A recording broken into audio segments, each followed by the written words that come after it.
오늘 우리 말씀을 좀 볼까요? 마가복음 6장입니다. 마가복음 6장 45절에서 52절 말씀입니다. 저희 교회가 마가복음 강해 중에 있습니다. 주일 오전에. 이게 이 말씀이 한 2주, 3주 정도 전에 저희가 했던 말씀인데 오늘 좀 나누고 싶었습니다. 그래서 마가복음 6장 45절에서 52절 말씀. 6장 45절에서 52절 말씀. 네. 예수께서 즉시 제자들을 재촉하사 자기가 무리를 보내는 동안에 배 타고 앞서 건너편 베세도로 가게 하시고 무리를 작별하신 후에 기도하러 산으로 가시니라. 저물매 배는 바다 가운데 있고 예수께서는 홀로 무대 계시다가 바람이 거스름으로 제자들이 힘겹게 노젓는 것을 보시고 밤 사경쯤에 바다 위로 걸어서 그들에게 오사 지나가려고 하시매 제자들이 그가 바다 위로 걸어오심을 보고 유령인가요 소리 지르니 그들이 다 예수를 보고 놀랍니다. 예수께서 곧 그들에게 말씀을 이르시되 안심하라 내니 두려워하지 말라 하시고 배에 올라 그들에게 가시니 바람이 그치는지라 제자들이 마음에 심히 놀라니 52절 같이 이는 그들이 그 떡 떼시던 일을 깨닫지 못하고 도리어 그 마음이 둔하여졌음이라라. 아멘. 제가 건강이 베스트가 아니어서 그래서 목소리 좀 크게 내고 좀 열정적으로 여러분에게 말씀을 전하면 좋은데 그렇지 못한 걸 양해를 좀 구합니다. 그래도 아무도 안 주시고 너무 이렇게 말씀을 잘 들어주셔서 너무 감사해요. 오늘 이 말씀의 제목은 두 가지 질문이에요. 두 가지 질문. 성경을 읽다 보면 질문이 생기는 순간이 있습니다. 그런데 지금 제가 드리는 이 질문은 의심이 아니고요. 이 성경 말씀을 읽으면서 참 오묘한 이 하나님의 이 뜻을 좀 더 알고 싶다라고 하는 우리 안에 이제 소원이 생기는 순간이 있습니다. 제가 생각할 때는 그 다음은 이렇게 해야 될 것 같아 하고 생각을 했는데 하나님이 일하시는 방식을 보면 이게 참 기가 막히는 거죠. 예를 들면 그 홍해를 가르는 방식 이런 거 누가 생각을 했겠어요? 그 앞에서 다른 안전한 길로 가는 게 저의 생각인데 홍해 앞에까지 가서는 죽었다고 생각했는데 그걸 갈라내고 그 길을 구원해내시는 하나님의 이런 방식들을 보면서 참 대단하다. 이 하나님의 뜻은 우리가 감히 담을 수 없구나. 그러면서 이제 좀 알고 싶은 소원들을 가지게 됩니다. 예를 들면 가장 대표적인 게 예수님이 십자가 지시는 경우입니다. 하나님께서 우리를 구원하려고 하는 계획과 의도는 알겠습니다. 그러면 다른 방법도 있어 보이는 겁니다. 더 멋지고 더 강력한 방법도 예수님도 덜 힘들고 덜 고생할 방법도 있어 보이는 겁니다. 그런데 하나님의 아들이신 예수님의 십자가에서 그 비참한 죽음을 당하는 방식을 선택하신 거죠. 왜 이런 방법을 선택하신 걸까? 물론 우리가 십자가의 이유는 우리가 다 압니다. 우리의 죄를 대속하기 위해 이 죄의 문제를 해결하기 위해 죄 없는 예수님이 우리 죄를 대신해 십자가에 고통당하셨다는 걸 우리는 다 압니다. 그런데 성경을 읽어보면 이 외에도 선한 질문이 우리 안에서 생기는 거예요. 너무 좀 알고 싶은 거예요. 하나님의 뜻과 마음을. 설명을 해놓으신 경우는 감사한데 설명이 없는 경우에는 정말 좀 알고 싶은 일들이 생기는 거죠. 오늘 본문 너무나 잘 아는 이 본문 풍랑 가운데 제자들 그리고 찾아오시는 예수님, 이 너무 잘 아는 이 본문을 제가 보면서 어릴 때부터 교회 자라면서 제 안에 있었던 이제 두 가지 질문을 여러분과 함께 좀 나눠보고 싶은 것입니다. 이틀 집회를 하면서 보니까 이 수준이 목사님을 통해 여러분이 너무 잘 양육을 받아서 이런 좀 어려운 걸 다루어도 충분히 여러분이 해석해내겠다, 다 따라오겠다 생각해서 오늘 이런 말씀을 좀 보려고 해요. 첫 번째 질문은 뭐냐면 바다 건너편으로 건너가게 하신 이유예요. 바다 건너편으로 건너가게 하신 이유. 여러분 오늘 본문은 앞에 사건이 뭐냐면 오병 이후가 그 오병 이후에 기적이 있었던 사건이 바로 앞에 본문이에요. 그래서 여러분 우리가 45절부터 읽었는데 44절을 딱 보면 성경이 어떻게 되어 있냐면 떡을 먹은 남자가 5,000명이었더라고 기록을 하고 있죠. 그리고 오늘 이제 배 타고 건너편으로 가게 한단 말이죠. 그런데 이 오병이의 기적은 제자들 입장에서 놓고 보았을 때 공생애 가운데 그들이 경험했던 예수님과 동행하며 경험했던 기적 중의 기적이었습니다. 여러 가지 기적을 경험했지만 제자들 입장에서는 이게 가장 생생한 기적이었어요. 왜냐하면 다른 기적은 예수님께서 하시고 자기들은 지켜보았지만 오병이의 기적은 자기들이 통로로 사용이 된 겁니다.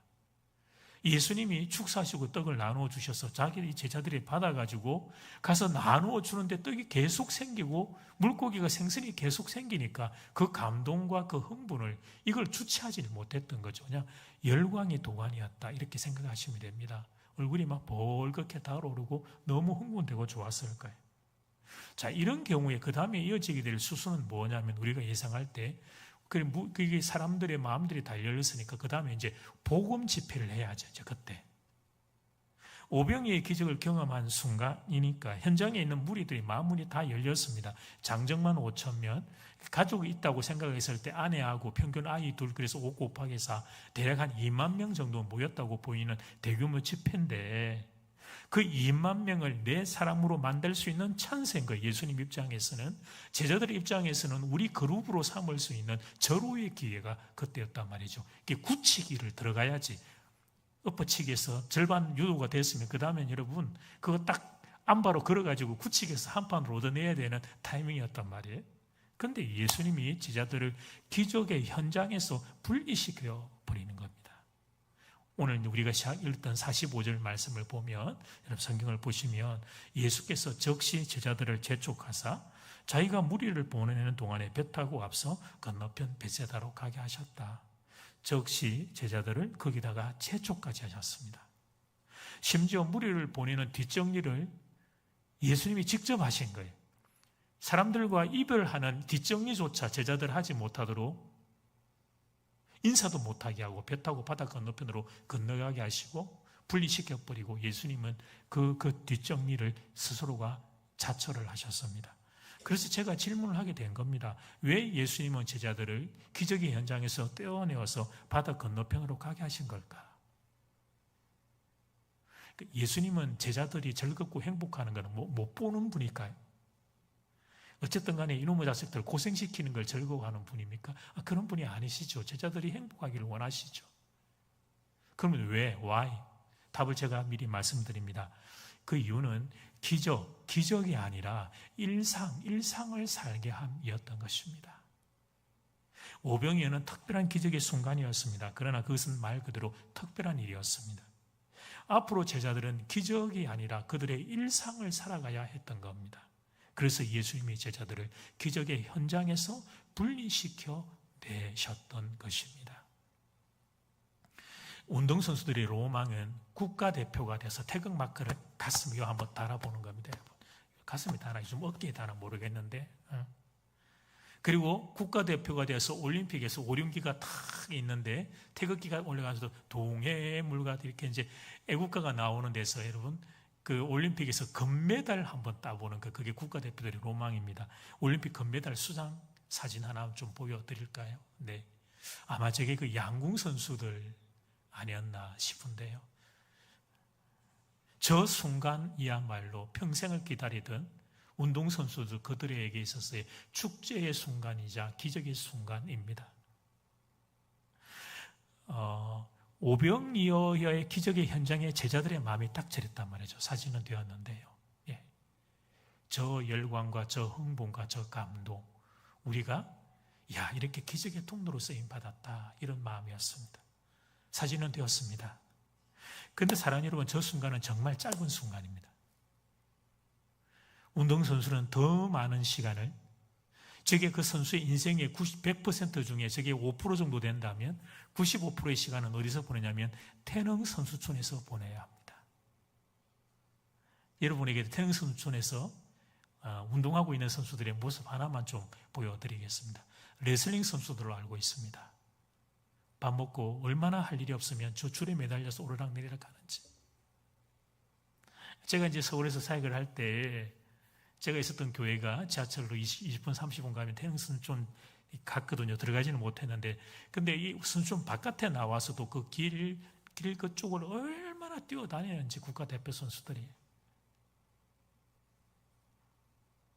땀과 눈물의 일상이 저들의 일상의 인생의 거의 대부분입니다. 95%가 뭡니까? 제가 보기에는 98%, 99%입니다. 그 눈물의 일상이 있기에 올림픽 금메달이라고 하는 축제의 순간도 있는 거죠. 이 사실을 기억해야 하는 겁니다. 오늘 본문에서 주님이 가르쳐 주고자 하는 첫 번째 교훈은 바로 이것입니다. 최근 우리는 일상의 소중함을 잃어버리는 시대를 통과하는 중입니다. 기적과 축제가 필요 없다, 그런 말씀을 드리는 게 아니라 일상의 소중함이 너무나 무시되는 세상, 건명과 성실의 가치가 빛을 잃어가는 시대에 우리는 살고 있습니다.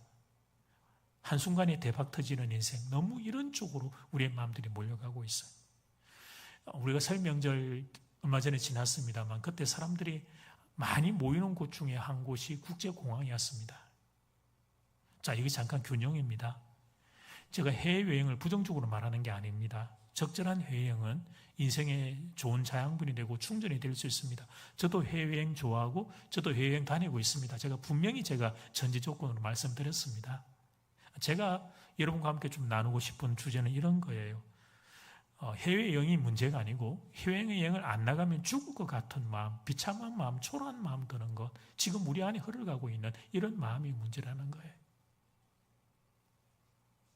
남들은 다 가는데 나는만 못 가서 실패자가 된 것 같은 느낌. 특히 부모인 우리는 자녀들을 놓고 보면 우리의 자녀들을 그렇게 좀 데리고 못 나가니까 나는 아빠가 말아서 빵점인 것 같은 이런 마음들, 아내는 남편을 힐난하고 또 남편은 아내에게 또 짜증내는 이런 무너져 있는 우리의 마음들 말이죠.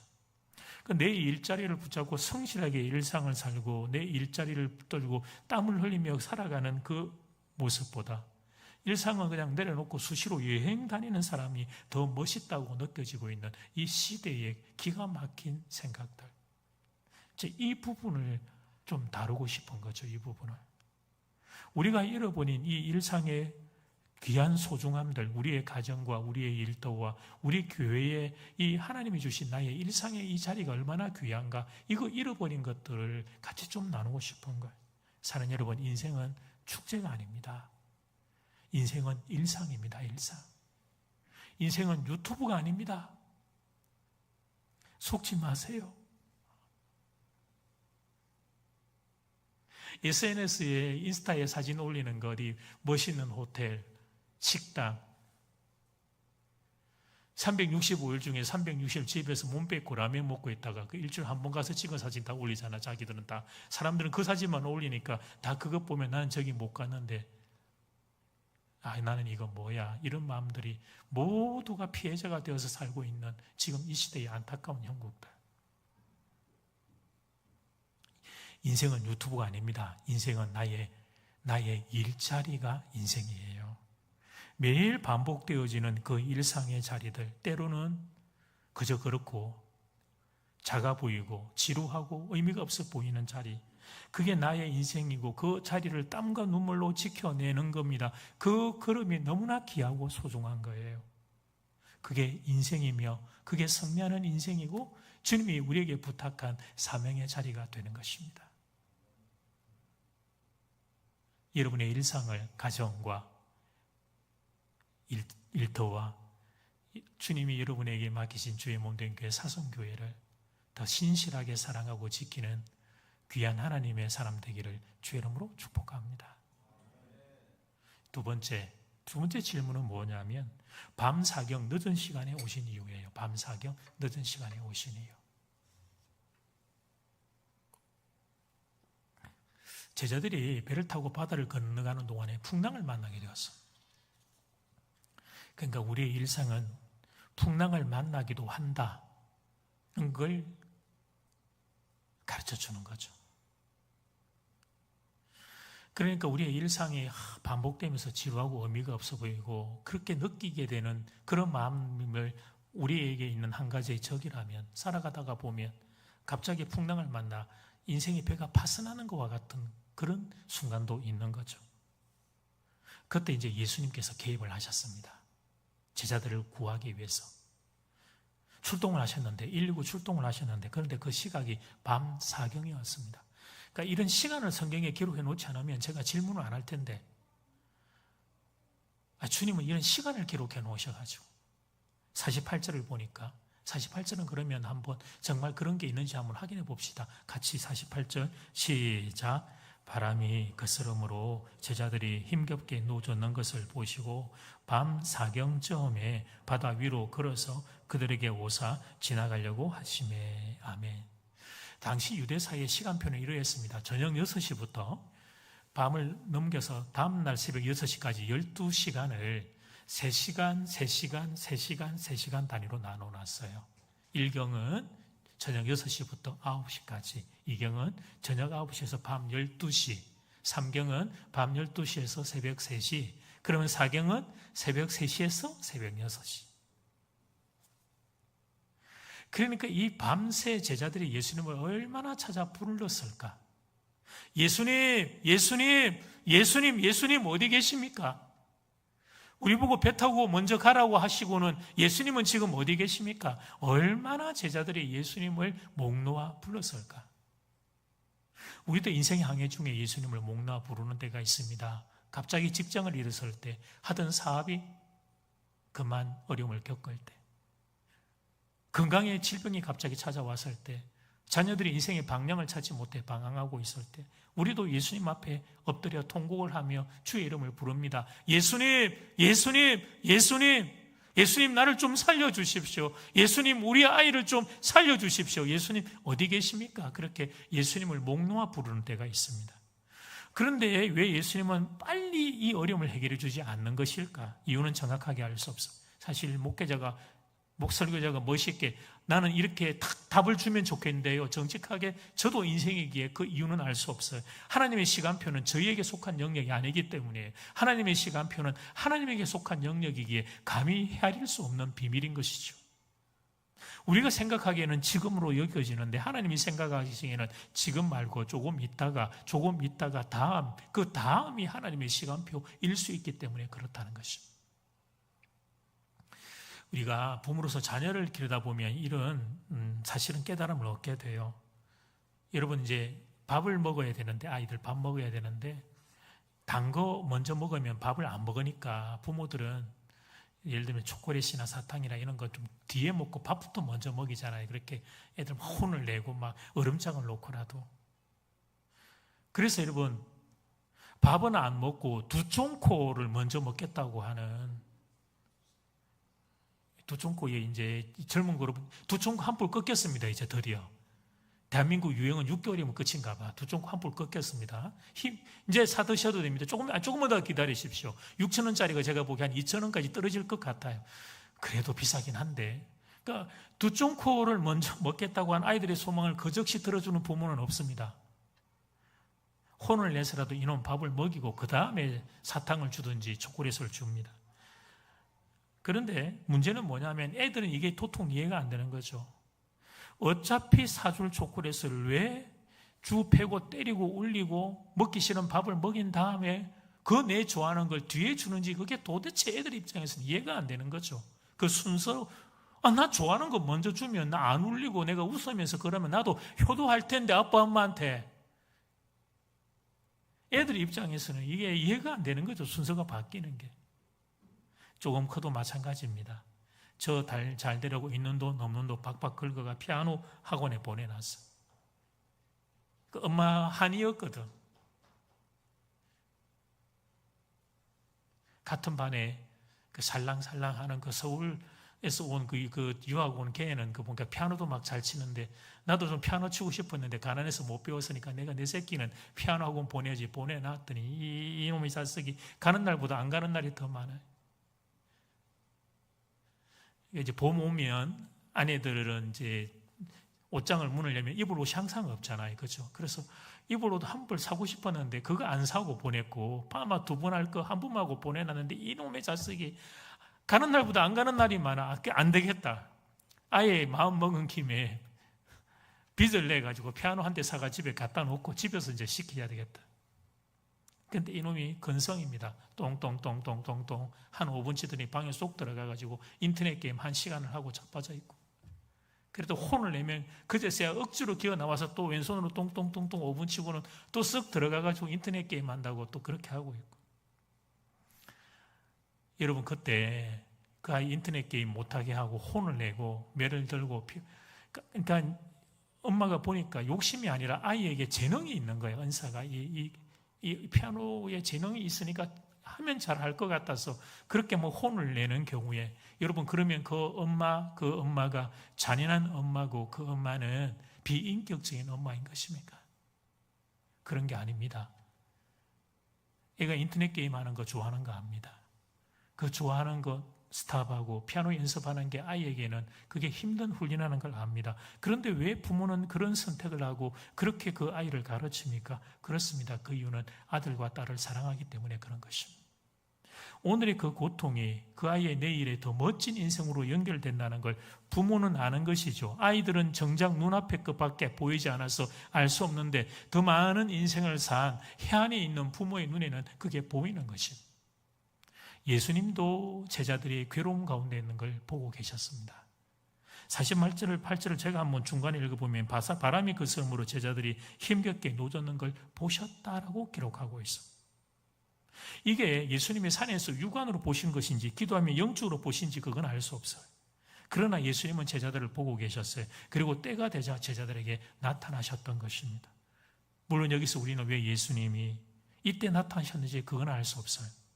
왜 지금 이 시간이 밤 사경이 적절한 시간인지는 알 수 없어요. 어째서 저녁 7시, 8시가 아니라 새벽 3시, 4시가 예수님의 시간인지 그건 우리가 알 수 없어요. 그러나 우리가 분명히 알아야 되는 것 하나, 그것은 그분의 시간은 정확하다는 사실입니다. 시간표에 대한 이야기 한 가지 좀 들려드릴게요. 작은 밭을 경작하고 있던 일본에 한 아버지와 아들이 있었어요. 1년에 이제 몇 차례 술에 야채를 싣고는 근처에 있는 도시에 팔러 나가곤 했습니다.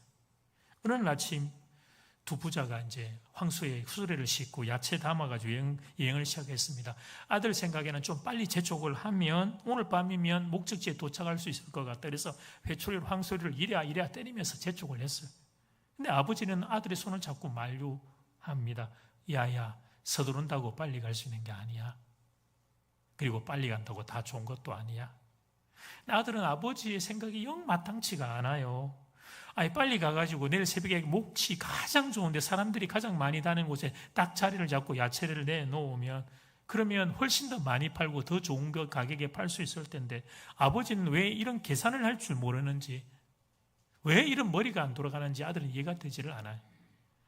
근데 길을 가다가 한 남자 어른을 만나더니 마차를 세우고 아버지가 이야기를 하는 거 알고 보니까 친구인데 너무 오랜만에 만난 친구라고 길에 서서 글쎄 1시간을 갔다가 아버지가 그 친구하고 그렇게 이야기하며 수다한다고 시간을 보낸 거. 가는 길에 매사가 아버지는 이런 식이었어요.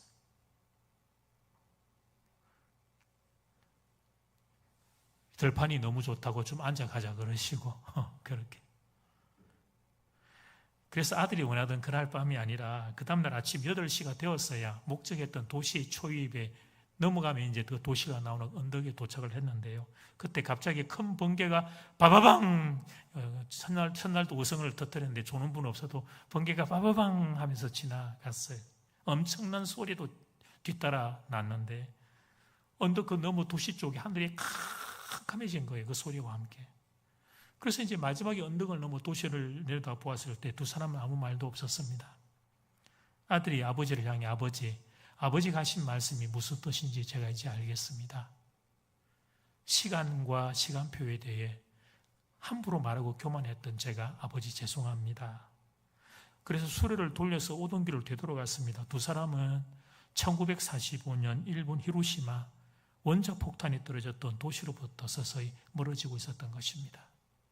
히로시마 원자폭탄의 사진을 잠깐 보여드리겠습니다. 이 이야기는 시간표에 대한 교훈을 전하고 있는 겁니다. 시간표 앞에, 시간 앞에 우리 모두 겸허해야 한다는 걸 보여주는 거예요. 내가 생각하는 시간이 항상 우리는 정답일 거라고 하는 우리의 교만을 깨트리는 그런 실제 이야기인 것입니다. 그런데 사랑하는 여러분, 그런데 말이죠. 이게 남의 이야기를 들을 때는 좀 동의가 되는 것 같아가도 내 이야기가 되면 수용이 안 돼요. 기다린다는 게 너무 힘이 드는 것입니다.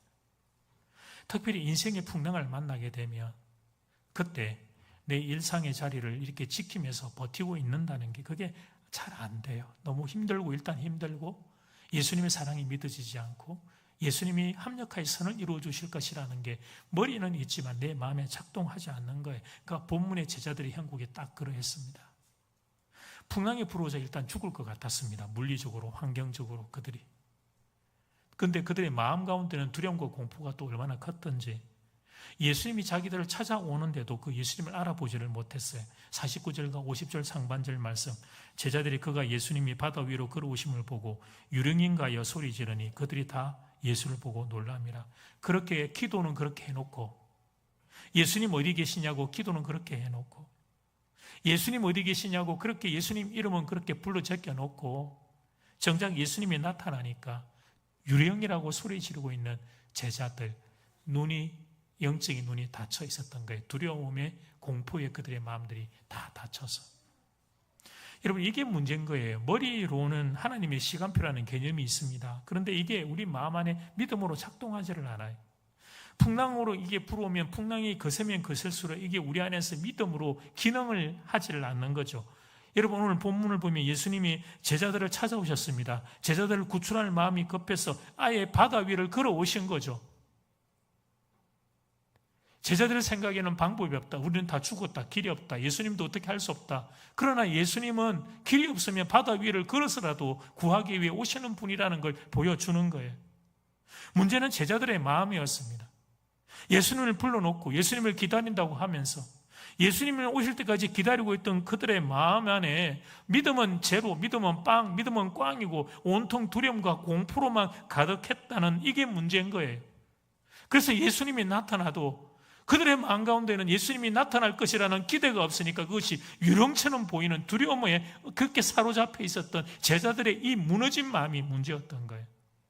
그러므로 오늘 본문은 우리에게 우리의 시선의 교체를 요청하는 거예요. 시선의 교체.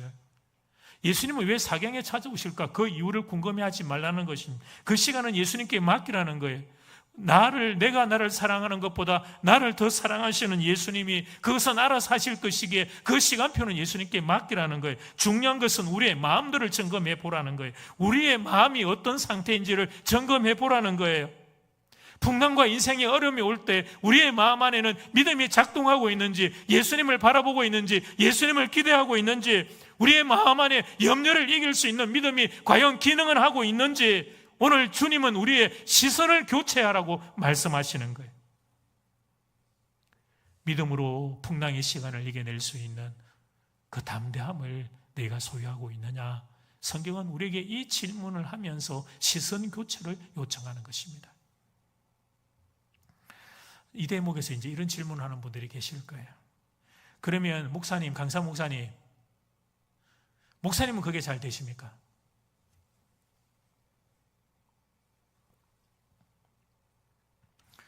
저희 교회는 저에게 이렇게 질문하는 분이 없어서 늘 감사해요. 피차간에 난처한 질문을 서로 안 하는 게 예인데, 제가 이제 설교기 때문에 그냥 이런 화두를 던진 거예요.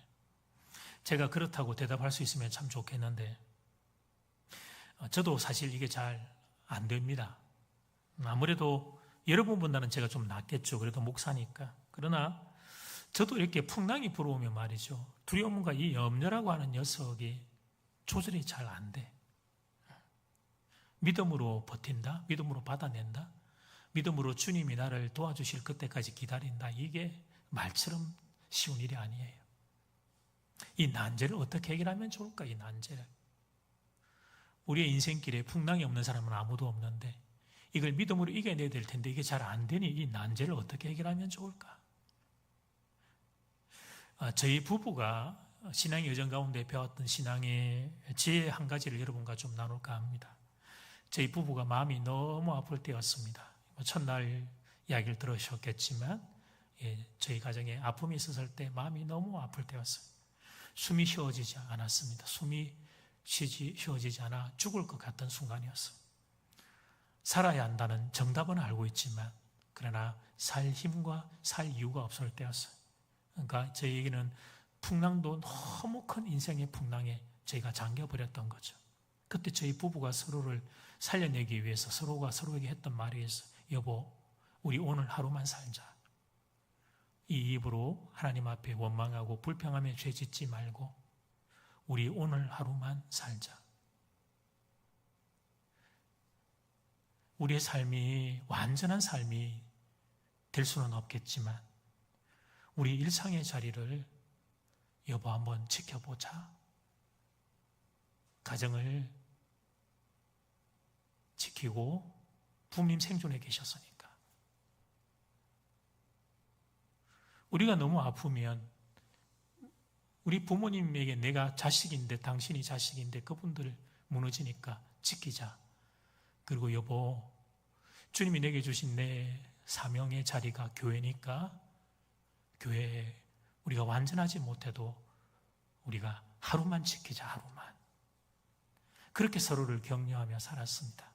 그렇게 하루를 살았습니다. 하루가 일주일이 되었고, 일주일이 1년이 되었고, 그 1년이 10년이 된 것입니다.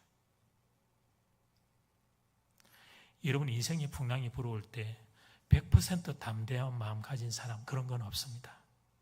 예수님은 가능하시겠죠. 그러나 우리들 인생으로는 그게 가능한 수준이 아닙니다. 풍랑이 불어올 때는 그 고통과 고난 앞에서는 두려움과 아픔과 눈물이 우리 마음에 자리합니다. 그러나 성도이기에 우리에게는 또 한 가지 하나님이 주신 은혜가 있는데 그게 믿음이라고 하는 것이 두 가지가 함께 공존하는 거죠. 염려, 믿음, 두려움, 믿음, 아픔, 믿음, 눈물, 은혜, 이게 마음 안에 함께 같이 이제 공존하고 같이 자리한단 말이죠. 같이 있어요, 같이. 그때 여러분, 뭘 붙잡는 거죠? 그렇습니다. 염려가 아니라 믿음을 붙잡는 거예요. 슬픔이 아니라 은혜를 붙잡는 거예요. 두려움이 아니라 또 믿음을 붙잡는 거예요. 우리 마음 안에 두 가지가 혼재함이 왔다 갔다 할 때 예수님, 믿음, 은혜, 그쪽으로 우리의 마음과 생각과 그 깃발을 선택하고 붙잡는 거죠. 그 믿음으로 하루를 사는 겁니다. 그 믿음으로 나의 일상을 사는 거예요. 나의 일상을. 우리는 만약에 이 땅에서 죽어도 예수님의 천국으로 인도할 천국 백성, 영원한 승리를 가진 백성들이니까. 그게 바로 여러분 기다린다 하는 것의 의미이고 그게 바로 믿음으로 산다 하는 것의 의미인 거예요. 믿음으로 산다. 풍랑이 부는 제자들 배 가운데 제자들이 해야 할 일은 간단했습니다. 예수님 오실 걸 기대하고 두려움과 염려 가운데에도 배 붙잡고 실험하며 노를 저으며 그들의 그 일상의 자리를 지키고 있는 것이었던 것이죠. 때가 되면 주님이 오셔서 그들을 구원하듯 여러분의 인생도 구원해 주실 것입니다. 결론인데 제가 시 한 편 소개하고 이제 말씀을 정리할까요? 어떤 결심이라는 시가 하나 있습니다. 자막으로 좀 한번 보여주시면 어떤 결심, 마음이 많이 아플 때 꼭 하루씩만 살기로 했다. 몸이 많이 아플 때 꼭 한순간씩만 살기로 했다. 내 힘으로 극복하지 못할 인생의 풍랑을 만날 때가 있습니다. 그때는 하루하루 사는 겁니다. 하루하루. 하나님을 바라보고 하루하루 사는 거예요. 의심이 밀려올 때 딱 누르고 믿음 선택하고 슬픔이 나를 음습할 때 딱 막아내고 하나님의 은혜에 내 가슴에 안고 하루를 사는 거예요. 하나님께서 하나님의 때에 하나님의 방법으로 여러분을 도와주실 겁니다. 하나님이 합력하여 선을 이루어 주실 겁니다. 그날까지 그렇게 사는 겁니다. 이것을 믿음으로 산다 그렇게 말하는 거예요. 어떤 경우에도 잊지 마십시오.